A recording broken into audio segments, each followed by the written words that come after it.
اور ہم نے بنی اسرائیل کو ذلت کے عذاب سے نجات دی، یعنی فرعون سے۔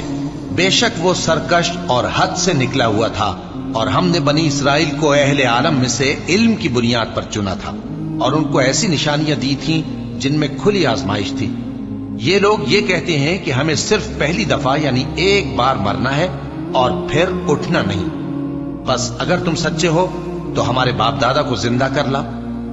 بھلا یہ اچھے ہیں یا تبا کی قوم اور وہ لوگ جو ان سے پہلے ہو چکے ہیں؟ ہم نے ان سب کو ہلاک کر دیا، بے شک وہ گناہگار تھے۔ اور ہم نے آسمانوں اور زمین کو اور جو کچھ ان میں ہے اس کو کھیل کے لیے نہیں بنایا، ان کو ہم نے تدبیر سے پیدا کیا ہے، لیکن اکثر لوگ نہیں جانتے۔ کچھ شک نہیں کہ فیصلے کا دن ان سب کے جی اٹھنے کا وقت ہے، جس دن کوئی دوست کسی دوست کے کچھ کام نہ آئے گا اور نہ ان کو مدد ملے گی، مگر جس پر اللہ مہربانی کرے۔ بے شک وہی غالب ہے، بڑا مہربان ہے۔